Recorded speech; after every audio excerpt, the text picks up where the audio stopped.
안녕하세요. 저는 어울림 주말학교 이승희입니다. 지금부터는 제가 이야기를 들려드릴게요. 제6장 표트르 세메노비츠 최 부활절 날에 재영은 선장 부부의 축복 속에 세례를 받았다. 세례받는 날 재영은 하얀 옷을 입고 새로운 사람으로 다시 태어나는 의식을 치렀다. 재영은 자신의 세례명을 표트르로 하고 싶다고 나타샤에게 부탁했다. 선장의 이름 세메노비츠와 표트르 대제의 이름을 따서 세례명을 표트르 세메노비츠 최로 받았다. 재영이 학교를 졸업하던 해 졸업하자마자 두 번째 향해를 떠났다. 두 번째 향해에선 선장이 직접 재영을 데리고 다니며 물건을 팔고 사는 방법을 가르쳐 주었다. 그쯤 재영은 러시아어는 물론 중국어와 영어도 어느 정도 말할 수 있게 되었다. 재영은 첫 번째 향해와 거의 비슷하게 바닷길을 돌아서 상트페테르부르크에서 겨울을 나고 이듬해 초여름에 다시 포시에트로 돌아왔다. 어느새 재영의 나이는 17이 되었다. 재영은 목소리도 바뀌고 수염도 나기 시작했다. 빅토리아호는 이제 너무 낡아서 향해를 계속할 수 없었다. 선장은 배를 팔고 포시에트를 떠나려 했다. 상트페테르부르크로 가서 나타샤와 편안히 노후를 보내며 살겠다고 했다. 나타샤가 어느 날 재영에게 말했다. 표트르, 우리와 헤어지기 전에 국적을 바꾸는 게 좋겠는데 넌 어떻게 생각하니?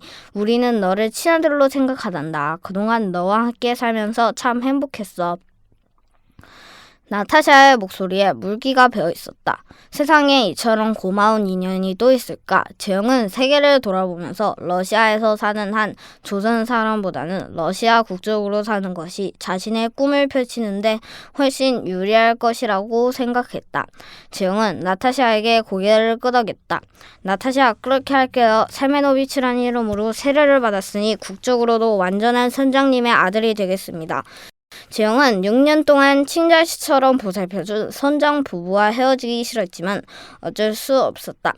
선장은 블라디보스토크에서 크게 무역업을 하는 자신의 친구 세르게이에게 재영을 소개해 주었다. 선장 부부가 상트페테르부르크로 떠나면서 재영에게 말했다. 표트르, 사람을 만나면 언젠가는 헤어지는 거란다. 그동안 내가 있어서 아주 행복했어. 이제 성인이 되었으니 열심히 내 갈 길을 가거라. 내 친구 세르게이가 너를 잘 보살펴 줄 거야. 너는 러시아어도 러시아 사람처럼 잘하고 중국말도 하니 세르게이에게 꼭 필요한 사람이 될 게다. 재영이 취직한 회사는 모르스키 상사였다. 재영은 모르스키 상사에서 주로 중국 사람이나 조선 사람들이 물건을 사고 팔 때 통역도 하고 물건의 출고를 관리하고 감독하는 일을 맡았다. 제7장 그리운 아버지. 모르스키 상사의 사장은 재영에게 중요한 일을 맡길 정도로 재영의 실력과 성실함을 인정해서 월급도 올려주었다. 재영은 수많은 상인을 상대하면서도 상트페테르부르크에 사는 선장 부부에게 늘 고마운 마음을 잊지 않았다. 3년 동안 열심히 일하니 돈이 차곡차곡 쌓였다. 재영은 아버지를 찾아갈 때가 되었다고 생각했다. 재영은 며칠 휴가를 얻어 포시에트로 가서 말을 빌려 타고 지시너로 향했다. 걸어서 다니던 길을 말을 타고 달리니 감회가 새로웠다. 재영이 말을 타고 달리던 길은 겨울에 눈이 발목까지 쌓였을 때도 벗어는커녕 신발도 없이 맨발로 걷던 길이었다. 집단을 들고 걸었던 길을 말을 타고 달리며 재영은 그때 얼어 죽지 않고 살았다는 게 오히려 신기했다. 끝없는 평원을 한참 동안 달려 얀지에 도착하니 제법 넓은 밭에 옥수수와 수수잎이 검푸른 파도처럼 출렁거렸다. 이곳은 지시너보다 땅이 기름져 보였다. 집들도 제법 모양새를 갖춰서 지시너에서처럼 움집이 아니었다. 집 앞에 다다르자 마당에서 놀던 아이들이 달려오는 말을 보고 집 안으로 얼른 숨었다. 재영이 말에서 내리니 형수가 집에서 나오다가 재영을 보고 깜짝 놀랐다. 재영은 정중하게 형수에게 예의를 갖췄다. 형수님, 그간 안녕하셨습니까? 아니, 이게 누구예요? 도련님이. 아버지는 어디 계십니까? 아까 밭에 나가셨어요. 저기. 아버지는 그 사이 머리가 하얗게 새고 얼굴에도 굵은 주름살이 짙게 패어 있었다. 그런 모습을 본 재영은 금세 눈시울이 뜨거워졌다. 아버지, 저예요. 재영이에요. 아니, 너 재영이구나. 아이고, 내 아들 살아있었구나. 아버지가 재영을 두 팔로 끌어안았다. 재영도 아버지를 얼싸안았다. 아버지, 너무 늦게 와서 죄송해요. 절 받으세요.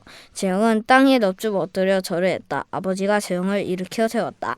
이놈아, 어디 있다가 이제 나타난 게야. 우린 내가 죽은 줄 알았다. 어서 집으로 가자.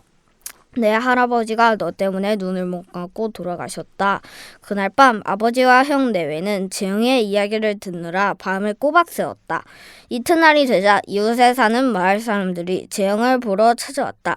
재영이 러시아 말을 배우고 향이하며 세계를 돌았다는 말을 들은 마을 사람들은 경이로운 눈으로 재영을 부러워했다. 아버지도 성공해서 돌아온 재영을 무척 자랑스러워했다. 형수는 재영을 볼 때마다 어려워하는 것 같았다. 재영은 식구들이 없을 때 형수에게 말했다. 형수님께 늘 미안했어요. 지금의 형수님 덕에 넓은 세상을 돌아보게 되었으니 오히려 형수님이 고맙습니다. 도련님, 그렇게 말씀하시니 고마워요. 그땐 너무 살기 어려워서. 알아요. 그동안 고생 많으셨어요. 형수의 마음을 풀어주고 나니 재영은 형수 대하기가 한결 편했다. 재영은 며칠 동안 양지해를 돌아보았다. 조선 사람들은 여전히 가난에 허덕이며 살았다. 장사하면 10배, 20배의 이익을 낼 수 있으니 농사도 돈이 들 만할 작물을 심어야겠다는 생각이 들었다. 이 드넓은 초원에 가축을 키우면 좋겠어. 재영은 블라디보스토크에 있는 모르스키 상사를 그만두고 그동안 모은 돈으로 얀치해에 농장을 만들고 싶다는 생각이 문득 들었다. 재영은 블라디보스토크로 돌아가 모르스키 상사의 세르게이 사장에게 앞으로 하고 싶은 일을 이야기했다. 재영은 얀치에로 가기 전에 오래전 집을 뛰쳐나올 때 책을 빌렸던 친구 아나톨리를 찾아갔다. 아나톨리는 재영이 다녔던 학교에서 선생이 되어 있었다. 재영은 아나톨리에게 주려고 준비한 선물과 책을 내밀며 말했다. 대단하구나, 표트르. 내가 가르치는 아이 중에도 조선 아이들이 있어. 그 애들과 부모를 보면 조선 사람들이 근면하고 끈기가 있어 자주 놀라지. 이렇게 잊지 않고 선물까지 주다니 정말 표트르 멋지다. 진짜 멋진 친구야. 제8장 얀지에 새 출발. 얀지에로 돌아온 재영은 그동안 모은 돈으로 새 집을 지었다. 아버지는 서둘러 조선 처녀 중에서 재영의 새 식감을 찾아 혼인을 시켰다.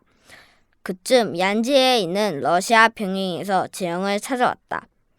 표트르 씨, 모르스키 상사 대표인 세르게이 씨의 소개로 당신을 찾아왔소. 우리는 지금 중국어를 잘하는 통사가 필요하오. 보수는 원하는 대로 들을 테니 통사를 맡아주시오. 러시아 병영에서는 조선 사람들과 중국 사람들이 일하고 있었는데 재영은 그들의 대변인이 되어 공정하게 통역해 주었다. 재영은 얀치에 사는 조선 사람들에게 집집이 돼지와 닭을 키우게 하고 달걀과 고기를 러시아 병영에 팔 수 있게 해주었다. 러시아 병영에서도 재영을 통해 조선 사람들이 생산한 고기와 우유, 달걀을 얻을 수 있어서 무척 좋아했다. 러시아 관원들은 재영을 신임해 1년 후에는 얀치의 남도서에 서기로 삼았다. 그의 아내가 아들을 낳았다. 재영은 고향을 생각하며 아들 이름을 구름 속을 나는 학이라는 뜻으로 운학이라 지었다. 러시아는 블라디보스토크를 건설하면서 군사 도로를 만들기 시작했다. 이 도로 공사에 조선 사람들이 많이 참여했고 도로국 관리의 뜻에 따라 얀치에서 먼고개까지 도로공사 전체를 맡게 되었다. 도로국에서는 재영에게 조선 일꾼과 중국 일꾼 300여 명을 지원해 주었다. 재영이 맡은 도로공사는 매우 힘든 공사였다. 다음에 재영의 아내는 네 번째 아이를 낳다가 아이와 함께 목숨을 잃었다. 재영은 갑자기 혼자가 되어 새 아이를 맡아 키우게 되었다. 이웃에 사는 엘레나가 아이들을 돌봐주었다. 엘레나는 재영의 큰딸 베라보다 5살이 많은 조선 처녀였는데 베라의 친언니처럼 아이들을 보살펴주며 재영을 헌신적으로 도왔다. 재영은 도로를 건설하는 동안 조선 사람들이 차별 대우를 받지 않도록 세심하게 신경 썼다. 어려운 일이 딱 치면 어디든 달려가 조선 사람들의 편에 서서 일을 처리했다. 얀치에서 몽고계까지 도로 건설이 끝난 후에 러시아 정부는 재영에게 도로 공사를 무사히 잘 마쳤다고 응급훈장을 주었다. 제9장 도원이 되어 조선 사람들은 누구든지 의논한 일이 있으면 재영을 찾아와 어려워하지 않고 이야기했다. 그때마다 재영은 옆집 형이나 이웃집 아저씨처럼 편안하게 사람들의 말을 들어주고 의논 상대가 되어주었다. 러시아는 조선 사람들이 사는 마을을 읍으로 만들었는데 재영이 사는 얀치에도 읍이 되었다. 어느 날 프리아무즈 주 총독이 재영을 불렀다. 얀치에가 읍이 되었는데 표트르 씨가 읍장인 도원을 맡아주면 좋겠소. 재영은 도원이란 말에 깜짝 놀라 물었다. 예? 제가 도원을요? 총독이 재영에게 부탁했다. 당신이 가장 적임자라고 생각하게 하는 부탁이요. 도로공사를 할 때 이미 조선 사람들의 신망을 얻었고 러시아 정부에서도 당신을 신임하고 있소. 조선 사람들은 총독의 말대로 만장일치로 재영을 도원으로 추대했다. 재영의 나이 35이었다. 얀치의 첫 번째 도원이 된 재영에게 러시아 정부는 응급훈장을 주었다. 러시아 정부에서 받은 두 번째 응급훈장이었다. 재영은 조선 아이들을 교육받게 하고 싶었다. 그러나 조선 사람들은 자식들을 러시아 학교에 보내는 것을 별로 좋아하지 않았다. 재영은 자신이 얀치의 도원이 될 수 있었던 가장 큰 이유가 교육을 받았기 때문이라고 생각했다. 그래서 사람들에게 자신의 경험을 들려주면서 아이들이 학교에 다니며 배우는 것이 얼마나 중요한지 강조하고 설득했다. 재영은 학교를 짓고 싶었다. 그러나 자신이 번 돈과 얀치의 재정만으론 턱없이 부족했다. 재영은 뜻을 같이 할 만한 조선 사람을 찾아다니며 교육의 필요성을 강조하고 지원을 요청했다. 재영은 아나톨리를 찾아가서 의논했다. 아나톨리는 재영의 의리를 소중하게 여기며 학교를 세우는 일을 많이 도우려 노력했다. 재영은 드디어 얀치의 마을에 최초로 니콜라 예프스코이의 소학교를 세웠다. 학교를 지은 후 가난한 조선 학생들이 공부할 수 있도록 2,000루블을 후원금으로 내놓았다. 학교를 졸업한 학생들에겐 공부를 계속할 수 있도록 유학비도 대주었다. 그들이 유학을 마치면 고향에 와서 후배를 가르치게 했다. 러시아 정부는 재영의 이러한 공로를 높이 인정해서 금훈장을 수여했다. 재영이 세운 최초의 조선인 학교 니콜라 예프스코의 소학교는 몇 년 후 연해주에서 최우수 소학교로 평가받았다. 재영은 계속해서 조선 사람들이 거주하는 마을마다 학교를 설립해서 무려 32개의 마을에 소학교를 세웠다. 또 고등 중학교도 세우고 우수한 졸업생들을 선발하여 블라디보스토크, 우수리스크 등 큰 도시 학교로 유학을 보냈다. 그 무렵 재영은 당시 돈으로 대단히 많은 액수의 봉급을 받았다. 재영은 그 돈을 전부 은행에 넣어두고 이자로 조선 아이들을 해마다 한 명씩 뽑아서 상트페테르부르크에 있는 대학으로 유학을 보냈다. 그러던 어느 날 아버지가 갑자기 쓰러졌다. 평생 일밖에 모르던 아버지는 쓰러진 지 열흘 후에 영원히 눈을 감았다. 재영은 아버지를 지성의 할아버지 옆에 모셨다. 제10장 니콜라이 2세 대관식에 가다.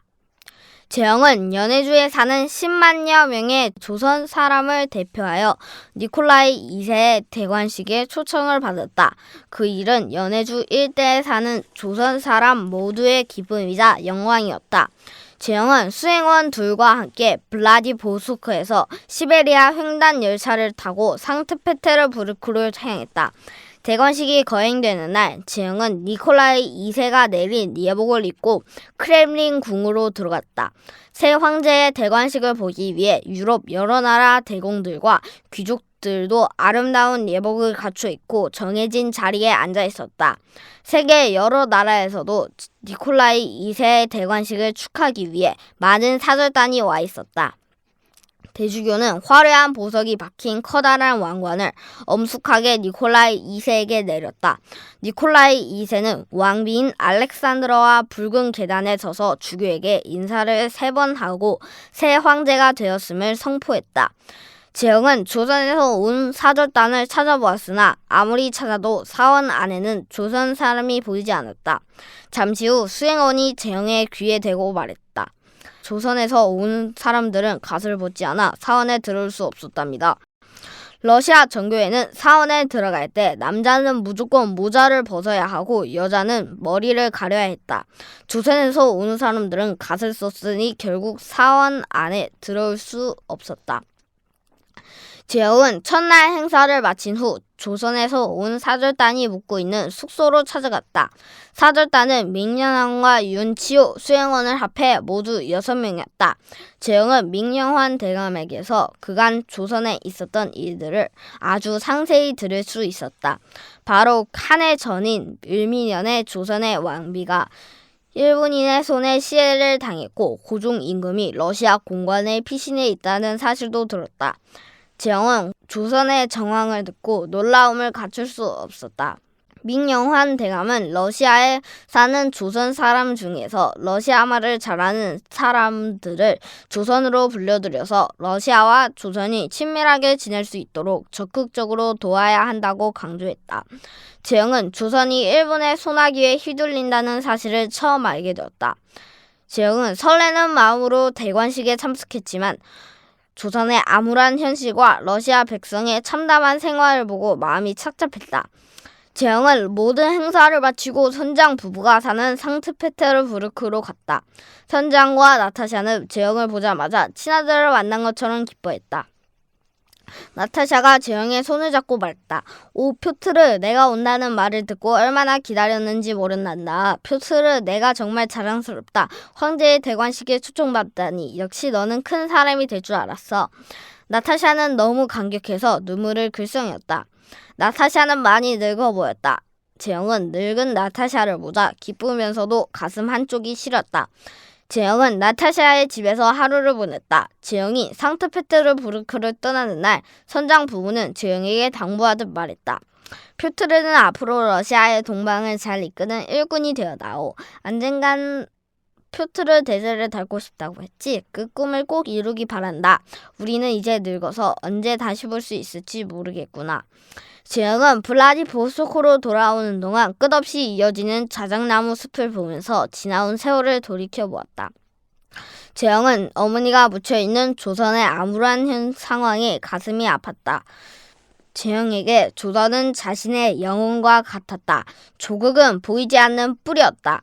그 뿌리가 일본에 짓밟히고 있다고 생각하니 화가 났다. 제11장 조선의 불운과 재혼. 니콜라이 2세 대관식에 특사로 왔던 사절단이 조선으로 돌아오자마자 재영을 조선으로 불러들이라는 명이 내려졌다고 했다. 재영이 조선으로 돌아가면 러시아와 조선을 돕는 높은 벼슬을 내린다고 했다. 재영은 조선의 부름에 갈등했다. 조선으로 돌아가서 벼슬하는 것은 노비 신문으로는 하늘에서 별 따는 것만큼이나 굉장한 일이었다. 그러나 이미 러시아의 삶의 뿌리를 내리기 시작했고 도원의 자리에서 벌여놓은 일들도 한둘이 아니었다. 조선에서는 재영의 부름에 응하지 않자 몇 번이나 재영에게 연락했다. 재영은 러시아 말을 잘하는 조선 사람을 골라 대신 보냈다. 베라의 남편 감은 재영이 세운 학교에서 공부한 학생이었는데 아주 성실한 청년이었다. 재영은 아내의 빈자리를 절절하게 느끼면서 딸을 시집 보냈다. 어느 날 일을 끝내고 늦게 집에 돌아왔을 때였다. 이웃에 사는 엘레나가 재영을 기다리고 있었다. 도원님, 저는 오래전부터 도원님을 사랑했어요. 저와 혼인해 주세요. 재영은 깜짝 놀랐다. 엘레나는 재영보다 무려 20살이나 어렸다. 도원님, 나이가 왜 걸림돌이 되어야 하나요? 저는 아주 오래전부터 도원님을 가슴에 품었어요.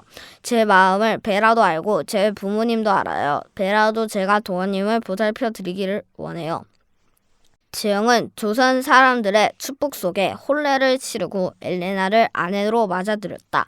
재영은 엘레나를 위해서라도 더 열심히 살아야 할 책임을 느꼈다. 엘레나 덕분에 교육 사업에 열정을 더 쏟을 수 있었다.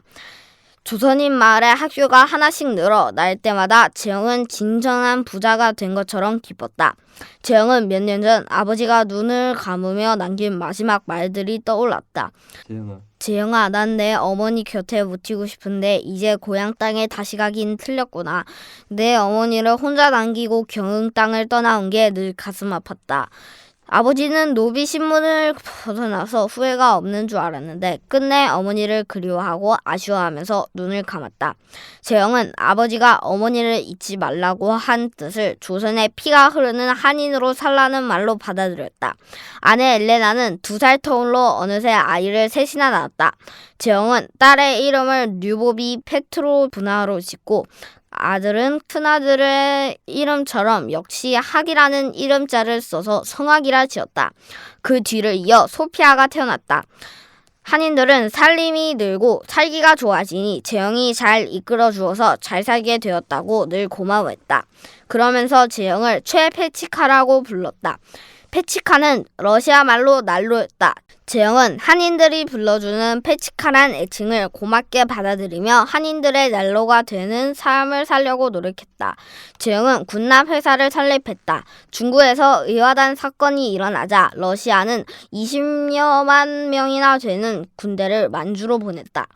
군사들에게 필요한 식료품은 물론 군인들이 머물 막사를 짓느라 재영이 설립한 회사의 원자재들도 비싼 값에 팔려나갔다. 한인들이 생산하는 고기와 우유를 비롯해 각종 채소와 식료품들도 의화단 사건으로 갑자기 날개가 돋친 듯 비싼 값에 팔려나갔다. 재영은 언제나 한인의 안내자였다.